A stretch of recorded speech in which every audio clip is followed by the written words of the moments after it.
You know what I could really go for right now? Literally anything that comes in a McDonald's carton, wrapper, or bag. Or a McDonald's cup. Yes, any of those items should do it.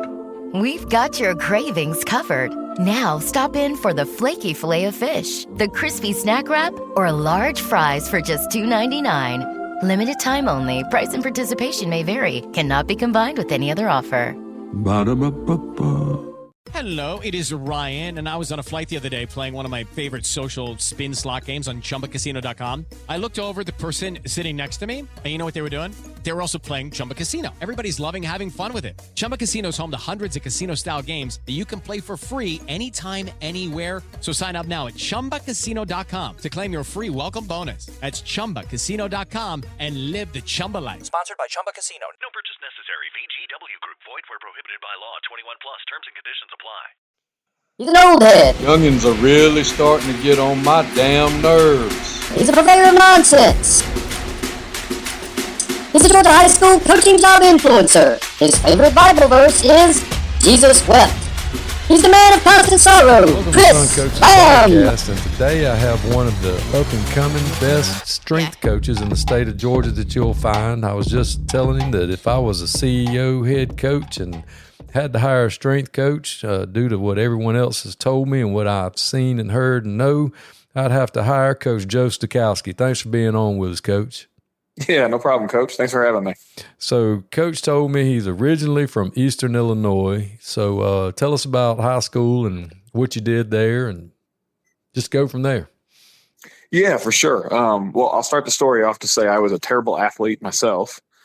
So the thing that really got me into football is I got my officiating license. And I did that my first couple of years of college. They think I was about the youngest person to ever do a varsity game in the state of Illinois when I was 18 years old.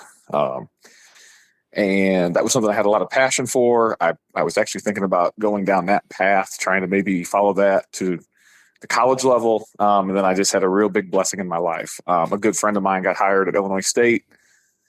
They hired me on, my first year I did it as an undergrad. And so they didn't really have GAs. So I just kind of had an opportunity to do a GA-like position. And then the following year, they brought me back. I signed my life away, signed something that said I would work 4 hours a day, 4 days a week. But that was really more like 16 hours a day, 7 days a week. They didn't tell you that part. No, well, I knew what I was signing up for. Let me put it that way. But no, we had a lot of success. We were actually the last school that Appalachian State played before they moved up to Division 1A. We actually beat them at the Rock, which not many people can say they experienced that. That's awesome. Yeah. So that was a very special opportunity for me. I had a couple opportunities to GA different places, and I just kind of knew high school was where I wanted to be at. So nepotism worked in my favor. I got hired at Farmington Central High School, where my mom had worked for, the better part of 25 years. I was there for 3 years. If you're kind of wondering, because I know this is a Sun Coach podcast. This is not where a lot of sun is. So this would be, so if you draw a line from Chicago to St. Louis, Peoria, Illinois is about 3 hours from each. And so the school I was at was about 20 miles west of Peoria. Okay. I was there for 3 seasons. And then I was, somebody foolishly enough hired me to be a head football coach when I was 26 years old. So I was a head football coach at Villa Grove Heritage, which was a co-op, which in Illinois is a lot like Alabama in that there's a lot of small like town or village schools. You know what I mean by that? Yeah. Where, like in Alabama, every little town has a high school. Exactly. And that's really how Illinois is set up in a bunch of places. So I was at Villa Grove High School, and there was a school down the road from us, Heritage High School, and we had a co-op together. Our combined enrollment was about 360 students. Combined? Yes, combined. We were about 180. They were about 180. Oh, okay. And was there for 2 years. I went 10-9, made the playoffs my second year. So, and I don't think I ever want to be a head coach again. So on my gravestone, they can put, here lies Coach Stokowski, 6 feet under, but one game above 500. There you go. That's awesome. But no, so the winter before my second year, I was driving to work one day on I-57 south of Champaign, and there was an ice storm. Everybody in the interstate was able to brake except for the semi truck behind me, and my Honda got taken far off the road, totaled. It was a incredibly unpleasant experience. And around that same time, I discovered Football Scoop. And I just said, what I did is I printed off that list of, what is it, Palm Coast newspaper or whatever it is. They print all the coaches in Georgia that make over $100,000. And I just printed that off. And every time one of those people would post a job on Football Scoop, I would apply to it. And so fast forward a year later, I applied for a job at, I'll tell you, the first place I applied to was Lee County, and I interviewed down there with Coach Fabrizio. And that was such an eye-opening experience because, the facilities I have down there and the way that operates is not like anything you see in the Midwest. Okay. And that ended up being, that fell through more because I don't think I did a great job in the interview when it came to English, because I was asked a whole lot of things about like EOCs, and I didn't know what any of that was because I wasn't from the state. And so that ended up not happening. But then a couple months later, I applied at Pepperell High School, went down, interviewed, fell in love with the place, had a really good rapport with Coach Hurst. Oh, he's a good dude. And yes, he is. Yes, he is. And him and I actually had a very unique relationship because I was his son's position coach. And so lucky you. Yeah. So let me tell you, I will tell you a little story with that. And I might be paraphrasing this a little bit. I don't know if I remember this word for word, but the essence of the story, I promise you, is true. So I've been in Georgia for a couple weeks, right? And we're going to a 7-on-7 up in Pickens County. And this was the year, this was Coach Parker's year, the year when they went, what'd they go? 10-0, 11-0 before they lost in the quarterfinals. Mm-hmm. And so they were tremendous. And we're up there at a 7-on-7. And Coach Hurst's son was one of the starting corners. And he was, if you know Coach Hurst is not an incredibly tall gentleman. His wife is not either. And you can guess his son was not either. Probably 5'6", 5'7". And they throw a ball, kid catches over his head. And Coach Hurst is like, well, shoot, if he can't get the job done, put somebody in that can. And I remember looking at it, I said, Coach, he can't get the job done. You're right, but I don't have anybody better. So this is just what we got. And so that year went well, and he ended up getting better and better and better. And then the next year, his son, Ryan is his name. He goes to UGA now. But Ryan ended up being an all Rome News Tribune corner and had a phenomenal senior season. And he could get on the top shoulder of a corner ball better than any DB I've ever coached. And so that really, in a way, Coach Hurst. If you know Coach Hurst, he's a no nonsense, old school type of guy. And so that really galvanized my relationship with my position group, and then also galvanized my relationship with Coach Hurst himself. And so I was 3 years at Pepperell, and that was just a fantastic opportunity for me to really get to know the best parts of Georgia high school football. When you score a touchdown there, the dragon breathes fire and they shoot off the cannon. And yes, we played there one year, and I was at Temple, and it was like in 08, 09, somewhere along in there, and they were really good. Pepperell was really, really good, and we were not. And the defensive coordinator, Steve Robinson, he's like, man, they're gonna run out of gas for too long or burn them trees down one because we cannot stop them. So it was cool, that dragon blowing out fire and stuff. There, it's pretty cool. The DC I worked under there, Joe Curtis, I worked for him for 2 years, and he would always forget that the cannon shot off when we'd score a touchdown. And so whatever my second year was, we had a pretty good year, went 9-3 that year. And I just remember I had to be on the headset, hey, cannon's about to go off. because when I wouldn't remind him, it would like scare him every single time. But no, so that was a really good experience. And one of the things I guess this is the thing that kind of changed my life, is literally my first day at Pepperell, the meeting we had before the first day we were going to have kids. There was a very like somber tone to the meeting because Coach Honeycutt had just taken a job. He had been the DC there. I'm talking Jeff Honeycutt, had just taken a job at Cartersville High School. And I think he obviously his dad, the field's named after him, and he had been a mainstay there for years and years. And while everybody there was concerned about, well, what are we going to do for a defensive coordinator, that late in May, early in June, my ears perked up when they said, well, he was also the boys track coach. And so that day I said, if nobody really wants that job, I'd be interested in taking it. And we tried some new training methodology things that I had picked up when I was in Illinois. The Feed the Cats methodology, which is essentially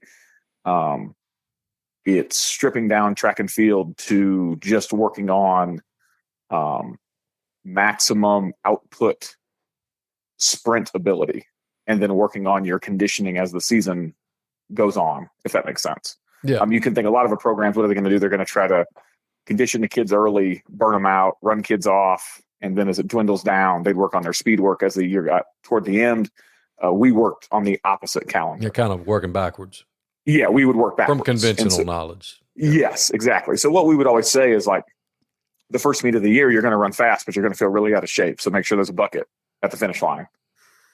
And the idea is that as the year goes on, you're going to have so many opportunities to get in shape through the meets themselves, where, in Georgia track, nothing matters until region. Right. So it was always about region in mind. We could have cared less about the results in February and March, as long as it was on a trajectory for us to be successful in May. And so we just had some. Tyler Reddick here from 2311 Racing. Another checkered flag for the books. Time to celebrate with Chumba. Jump in at ChumbaCasino.com. Let's Chumba. No purchase necessary. VGW Group. Void where prohibited by law. CT&Cs. 21+. Sponsored by Chumba Casino. Success. More success than I thought we would have. And we had a really good year my first year with track. And then the second year we had a real good shot of probably placing top 10 in state. And, those mountain schools don't usually place top 10 in state in track. So COVID derailed that, but we had a real good chance of having a real good season that season. And I was able to kind of parlay some of that success I had melding track speed with football success. I parlayed that into a job at Jackson High School, where I was at for 2 years. And I worked under Coach Derry Myricks, who I think there's a lot of people that know Derry, but not as many that not enough people know him, because his whole thing is he was born and raised there. He played high school football at Jackson, and then had a stint in the pros and played arena ball, and came back and was an assistant at Jackson and then a head coach at Jackson for a decade. And you talk about a guy who's invested in his community, and when you think about community football, he's the model of what that is and what that should look like. So I was there with him for 2 years. And then what did you do with Jackson? So I was, I should say the big reason I wanted to leave Pepperell and go to Jackson was because I was a full-time English teacher at Pepperell. And I took the GACE. I wanted a chance to get into the weight room. So that was the thing that pushed me over the edge to leave. I loved everything about Pepperell. It was just if I get a chance to work with athletes all day instead of teaching comma placement and characterization in fiction novels. Not that that doesn't mean the world to me, but I just wanted a chance to kind of change what my day looked like. So at Jackson, I was a strength coach. And then my second year there, the guy who had been the D coordinator there for, I think for the good part of a decade as well, he retired. So I was the defensive coordinator there the second year I was there. And then Coach Myricks resigned his job as the football coach to take a job in administration, which was something that he had always aspired to. His whole thing is, a lot of coaches, what do you want to do? Well, I want to win a state title. And I mean, a lot of them don't say this out loud, but a lot of, I'd like to move up to a larger school and get paid more money. Right. Mm-hmm. That was not his aspiration. His aspiration is to someday be the principal of Jackson High School, because that community just means so much to him. And so we knew that day would always come. We just didn't think it was going to come that off season. So he told us on a Wednesday that he was going to be taking that job in administration. I kind of put myself out there on social media that day. The very next day, I got a message from Greg Carswell, who was just asking for my contact information. I spoke to him, and I'm looking at Coach Carswell's Twitter profile, and it's got Gainesville on it. So I called my wife, and I was like, "Hey, this might be something." And so I talked to Coach Carswell, and he's like, "Well, no, I'm not going to be at Gainesville." And so my whole thing was, "Oh shoot, what school is he going to be at? Like, who's interested in bringing me in?" And another school that starts with G came across the phone, and no, he said he's going to be coming back to Grayson to be the defensive coordinator. So that was on a Thursday. That Friday, I spoke up at the Seven Hills Clinic that Coach Mathis has up at Coosa.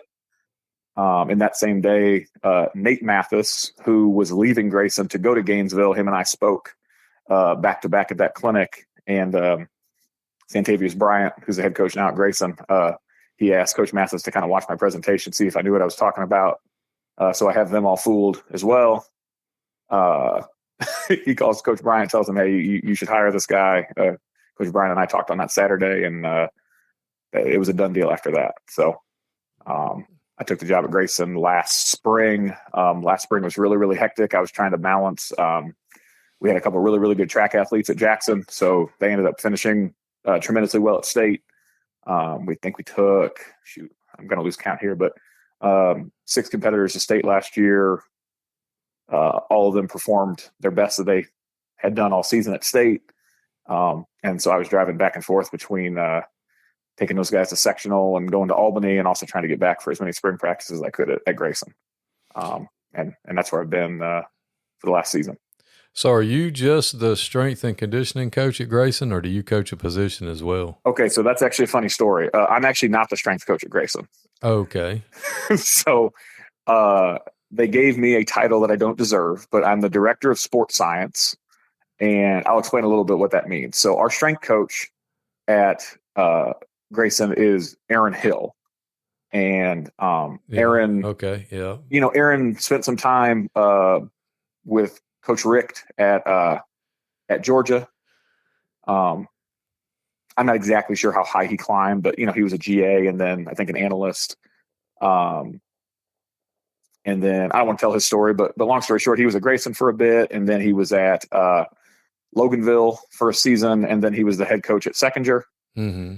I think he was there for 6 months, and then he ended up back at Grayson when Santavius got hired. So I would say that we kind of work collaboratively, Coach Bryant, Coach Hill, and I on our program. So the best way I can describe it is Coach Bryant has the vision for it. Coach Hill does the programming, and I would say if Coach Hill's in charge of the inputs, then I'm in charge of the outputs. And what I mean by that is collecting the data, tracking to see if our guys are progressing, how we want them to progress. And we do a whole battery of different things that we do, just trying to provide our kids the best, sports development environment that we can provide.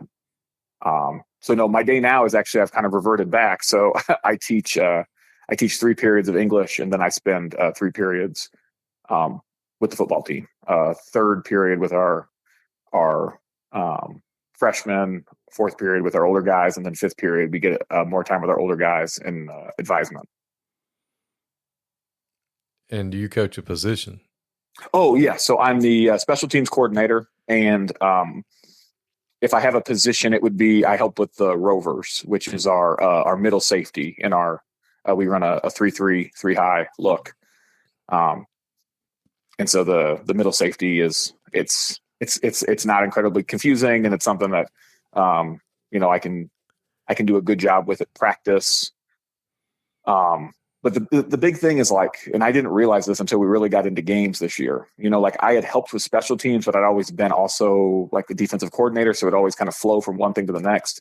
What I didn't recognize is like at Grayson, well, I should say like at places at Pepperell and places at Jackson, when you're subbing people in for punt team, for the most part, it's about the same kids who are already out there on the field. Right. Right. Yeah. Where at Grayson, where our roster is, we're sometimes it's close to 200 kids when you add in the freshmen. It's usually about, 100 to 120 sophomores through seniors. And so it's much more college-esque in that those guys we're putting out on a punt team or a punt return team are, we're spending more time with scheme. We're spending more time with personnel. And so like if it's third and 6 and we get a sack, and now it's third, or if it's 2nd and 6, we get a sack, and now it's 3rd and 12. I can't sit there and watch 3rd down, right? My back is turned to the field. I'm getting ready to, the punt block unit ready to go, or, vice versa. If it's offensively, getting the punt group ready to go. So it's coaching that middle safety is a good experience for me because I'm getting to learn the ins and outs of the defense, but also like we have another guy, Coach Jones, and his focus is the safeties. So when I'm not able to coach those guys in the game, he picks them up. I would say in a way I'm his assistant at practice. So being the special teams coordinator at a school that size, you have your own. I mean, you ain't got time to fool with rovers. you got to get your guys ready because they're a whole different, probably at least 9, 8 or 9. You're probably not subbing out everybody, but most of them. Yeah. Yeah. I mean, really at practice, I had to learn. It took me a couple of weeks. But the moments where I could really focus on my position group, and then the moments where I had to kind of sneak away 30 seconds early from Indy or whatever it might be, so I could go get my stuff ready so it could be seamless. Because, with special teams, like you've got coaches that help you with it, but it's not collectively as in depth as offense and defense. And what I mean by that is, with your coaches, you're not sitting down and having the 6-hour meeting on Sunday about, you're not spending 2 hours a piece on special teams, right? On each special team, So with the coaches, it's just making sure they know. Make sure we know the personnel we're going to focus on this week. Make sure that we know, the if we're going to do one thing, we're going to no more than 3 things. You know what I mean? Because we don't want to overload the guys. Make sure they can play fast, and so trying to find you kind of have your hands in a little bit of everything when you're a special teams guy too, because you're dealing with. Which skill guys are healthy that we can use on this, or which second team linebackers coming back from injury that we could plug in, and there's a whole lot of moving parts when it comes to it. So just the managerial side of it, I would say is the thing that probably takes up the most time. So do you coach track as well, or you just do your director of sports performance?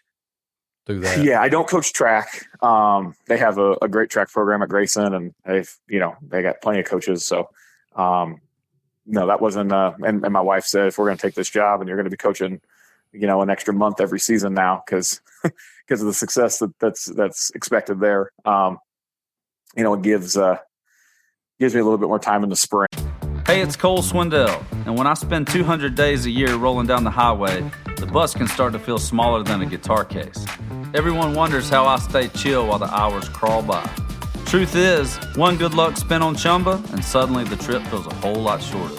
Finding your space, even when there isn't much to spare. Need some chill? Let's Chumba. No purchase necessary. VGW Group. Void where prohibited by law. 21 plus TNC Supply. Sponsored by Chumba Casino. But the other thing too is, the work demand in the spring for us is extraordinary when you consider the amount of, coaches that come through, during the live periods, and just the sheer amount of data that gets collected when you have the number of kids that we have. yeah, I wouldn't say that I'm sitting at home twiddling my thumbs at night. Not at all. There's always something. You're dealing with 200 kids. Yeah. Yeah. There's always something that we can do, or there's one thing that we can analyze something in a new way, or we can, make an updated highlight video, or we can make a graphic for social media, or there's always something that we can do. And, so no, it's definitely a full-time gig. Oh, absolutely. I'm interested to know what it was like making the jump from, AA, 3A size to a, national schedule playing powerhouse like Grayson. I mean, what was that like? I would say, at the end of the day, kids are kids, right? Whether they're a 5-star kid or a no-star kid is going to go work on the farm next year. A kid is a kid. They want to be treated with respect, and they want to get out of it, what they put into it. I would say the biggest thing that changed for me, and this is going to be kind of a boring answer, but was just the scaling of everything that I was doing. And that was that, at a summer workout when I was at Jackson, we may have anywhere from 55 to 75 kids, right, that we're working with, where at Grayson, that number is closer to 200, right? So whatever I was doing, if I could streamline it better, I had to do that. And if, whatever I could do to increase the logistics or the function of what we were doing, that was really the place I had to step up my game. Cutting out the things that were less important and making sure that we emphasize the things that were more important. That's a way to cut out any clutter, because with that many kids, any clutter in the sauce is going to lead to a lot of disarray. So no, I would say that was probably the biggest step up. I will tell you schematically, the biggest difference is like we would cheat on a bunch of stuff at Jackson. Like we knew quarterbacks couldn't throw the ball from one half to the opposite number. So like we were playing country cover 3, but we would tell our guys, like, don't worry about covering anything outside the number to the field, because that kid can't get it that far. Where, in 7A, well, what will now be 6A, you're going to face 4 or 5 quarterbacks a year that can make throws that you only see from maybe 1 or 2 kids in the whole classification in AAA. So from that standpoint, the football becomes more complex because the abilities of the quarterbacks is more complex. Right. And I think the other thing too with it is you have a lot less kids playing both ways. So they're getting double amount of time with their coordinators at practice. And it's, I would say like our weekly schedule in terms of workload and film breakdown, it's much closer to, what I was doing when I was a GA, than what I was doing when I was coaching, small school in Illinois. So with what Coach Hill, I'm obviously Coach Bryant is, the architect of what everyone's doing, but how much have you been able to implement your chasing cats speed stuff, or is that just kind of goes with what's already been in place? Or no, so I'm glad you brought that up. So I'm a pretty eccentric personality, and this conversation I had with Coach Bryant was like, don't hire me unless you want me to do my thing. You know what I mean? Right. And so because it wasn't gonna work if I was a square peg in a round hole, but that was one big emphasis that Coach Bryant had, is that he wanted us to have a bona fide, trackable speed program where we could say, hey, day 1, this kid was this fast. 6 months later, he's this fast. A year later, he's this fast, and be able to have long-term data tracking of our athletes to make sure we were putting them in the best situation possible. Not just, hey, we're going to time 40s once every spring, and if the stopwatch is fast that day, we're doing our jobs. He wanted there to be a little bit more thought and process to it. The other thing is last year we added GPS. So that's another one of my big tasks is We have 25 catapult GPS systems. And so making sure those are on the right guys, making sure, I mean, listen, like there's times where it's glamorous, where a kid does something really fancy and we put a video out on social media and it gets 10,000 views and you can see the graphic of the kid doing from the GPS, and then you can watch the play itself. And that's the glamorous part. What's not the glamorous part is when a kid accidentally puts his vest on a loop and I'm digging through the laundry and I got to go press the emergency button on it and dig through it and make sure that it's gone through the wash a little. I just got to make sure it doesn't go through the wash a lot. So because they're still kids. Yeah, they're still kids. At the end of the day, they're still kids. They might have fancy toys and nice stuff, but they're still going to do not hit things. Absolutely.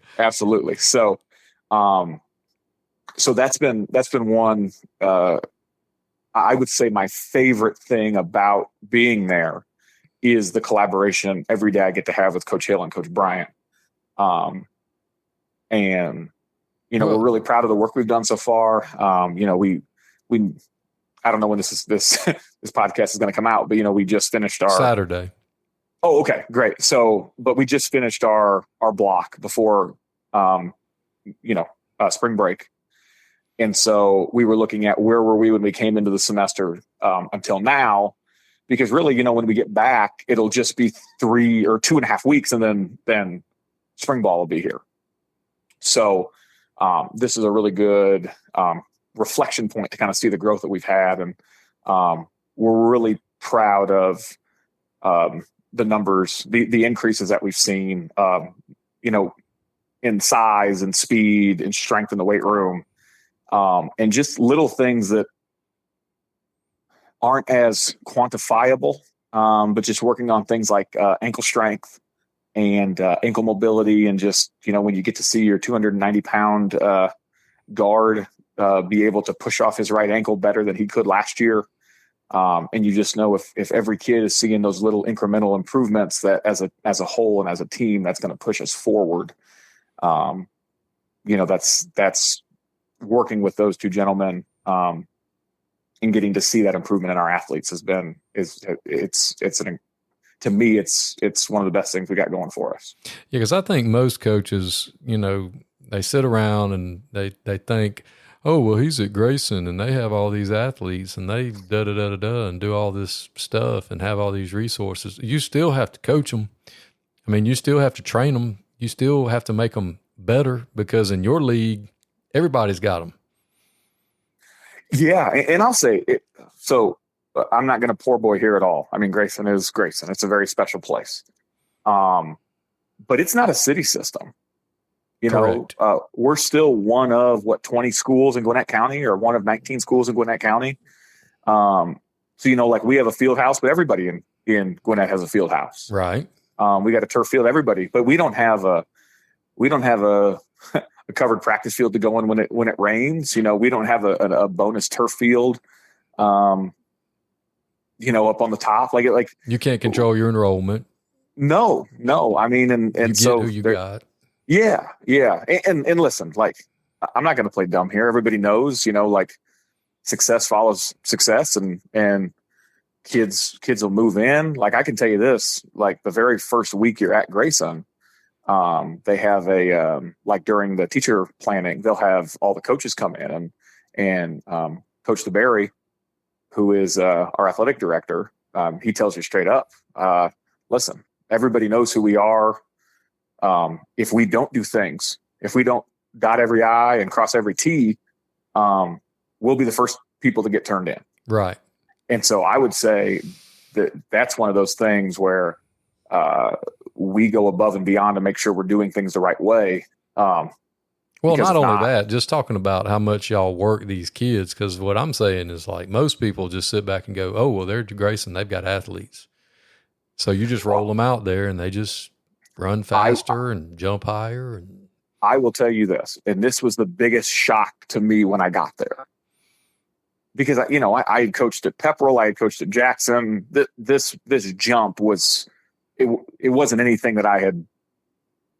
It didn't look anything like where I was coming from. Right. I could not believe the work ethic of the kids. It was phenomenal, and it still is. And that makes a huge difference. Yeah, and I'll say this, they've won 3 state titles there under 3 different head coaches. It's more just an expectation that if my child plays at Grayson High School, he's going to get pushed. And our whole thing is we want to win a state championship every year, win every game that we coach in. But a big part of it is that we want our guys to be able to be ready to go to college. Because to me, there's nothing worse than you send a bunch of kids to school and they end up back at Christmas because academically they couldn't cut it or physically they couldn't cut it. We push our kids' boundaries, and I mean that in a positive way. Our kids are challenged. Our kids are focused on their goals.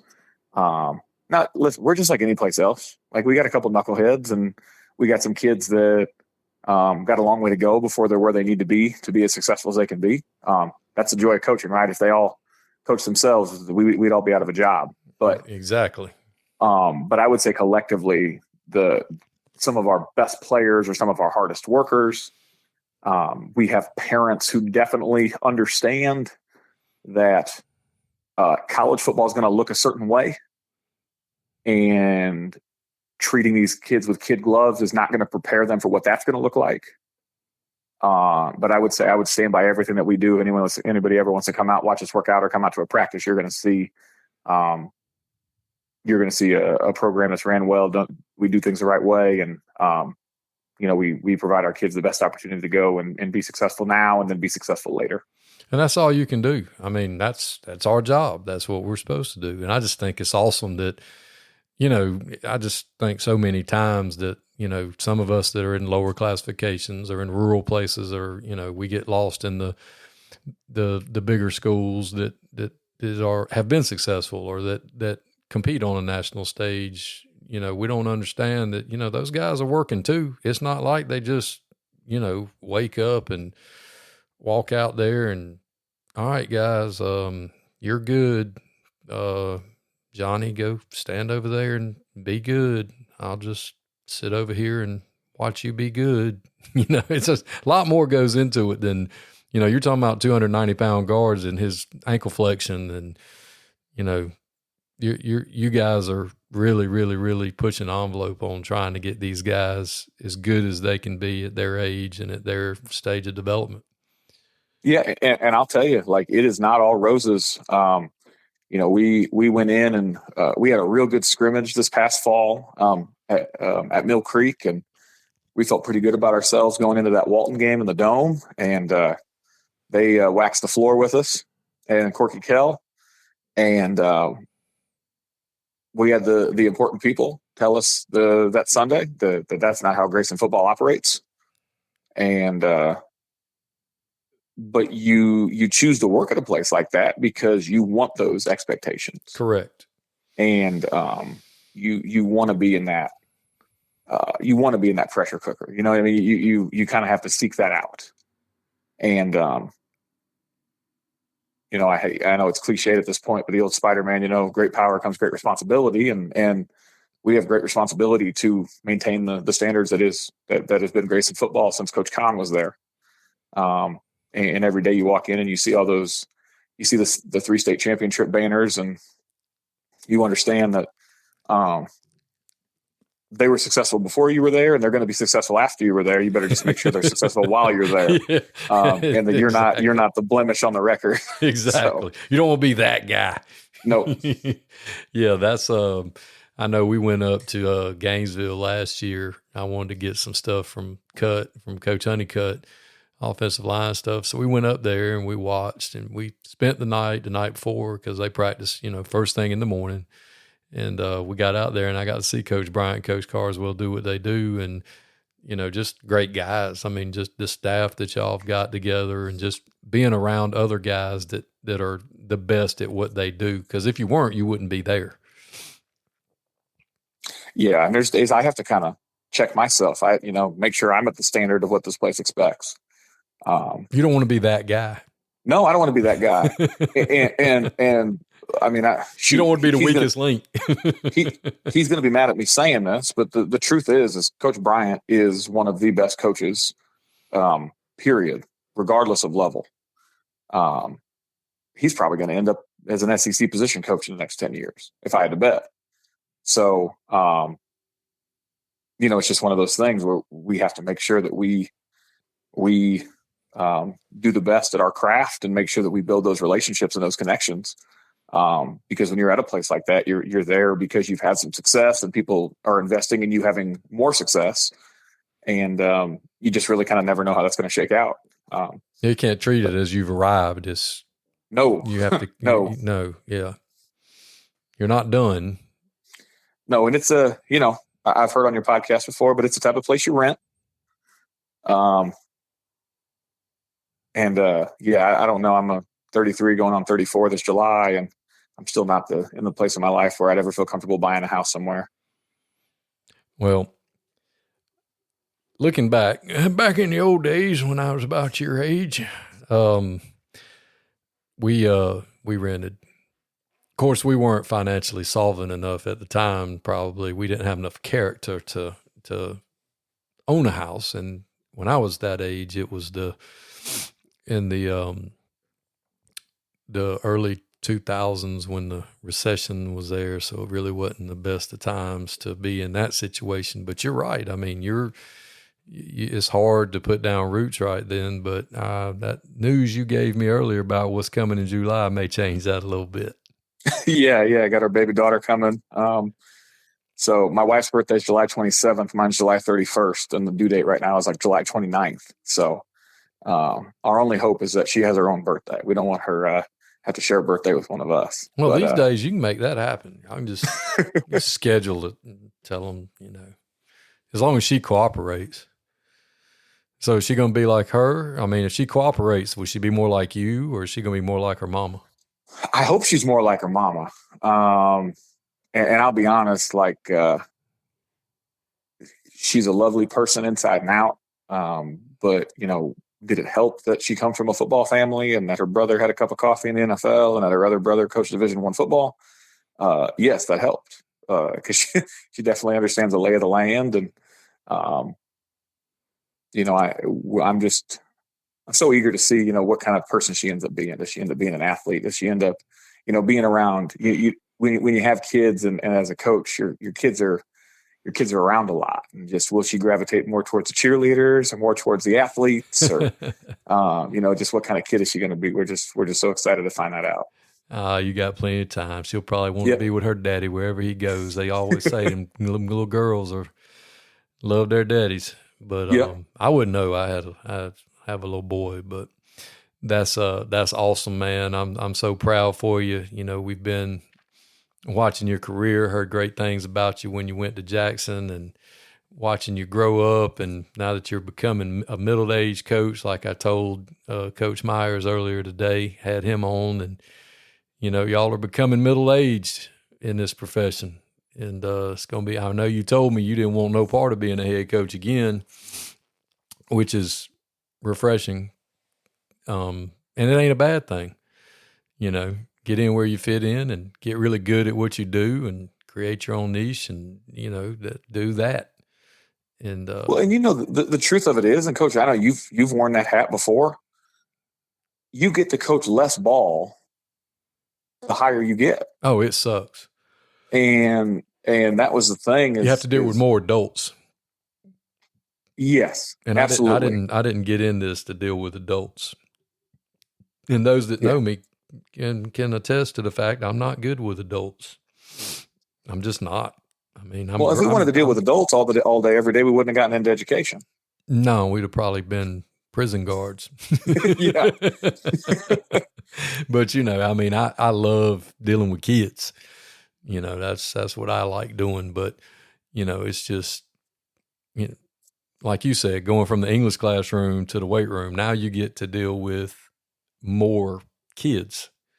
You get to see a different aspect of them and how they operate outside of academia, which, not many of them are beating down the doors. There's not going to be 25,000 people show up to watch y'all read Chaucer, or, you give a grammar test, or, you guys make them stand up and say all their prepositions. And That's what not did going to happen. James Caan say in the program? When's the last time 65,000 people showed up to see a science experiment? Exactly. Unless it's a space shuttle taking off, that's not going to happen. So yeah, no, I'll tell you right now, like I really love my balance at Grayson. I'm able to do half day with the English, half day with strength and conditioning. And because I'll be honest, there was times when I was doing all full day strength where I kind of missed having a classroom. And I used to always, during my planning period when I was at Jackson, poke my head in different English classes. And I helped some of the younger teachers there with, because shoot, the first time you teach, you're like, okay, well, I think I know what my class wants to look like, but where do I start? And getting to kind of help some of them with that was really rewarding to me. And the setup now, it's just great. I get to bounce between the two, and some days one of them gets on my nerves, so I get to go do the other one. And just getting to have that balance has been not something I'd ever been able to do, and really not something that would ever really be possible in Illinois. And so that's a big part of, just that they can put you in a position, especially at a school as big as Grayson, they can put you in a position to highlight your strengths. And so you feel valued, so you can bring more value to your kids. And so, no, it's been a blessing to me that now I've been there for about a year, and hopefully we make it many more. Hope so, Coach. Well, I sure do appreciate you coming on. Just an outstanding perspective on what you've done, how you got here, and your meteoric rise to ending up at Grayson for now, because who knows, you're renting. And I hope you stay there forever. You might be one of those guys that whoever the new head coach is, they tell him, the next head coach is, they tell him, all right, you can get rid of everybody except Stokowski. He's got to stay. Because sometimes that happens too. Right. But I appreciate you coming on with us. And if there's ever anything I can do to help you or point people in your direction in any way, you just let me know. Well, hey, Coach, I really appreciate it. Thanks, Coach. Good. Tyler Reddick here from 2311 Racing. Another checkered flag for the books. Time to celebrate with Chumba. Jump in at ChumbaCasino.com. Let's Chumba. No purchase necessary. VGW Group. Void where prohibited by law. See T&Cs. 21 plus. Sponsored by Chumba Casino. If you work in university maintenance, Grainger considers you an MVP because your playbook ensures your arena is always ready for tip-off. And Grainger is your trusted partner, offering the products you need all in one place, from HVAC and plumbing supplies to lighting and more. And all delivered with plenty of time left on the clock, so your team always gets the win. Call 1-800-GRAINGER, visit Grainger.com, or just stop by. Grainger, for the ones who get it done.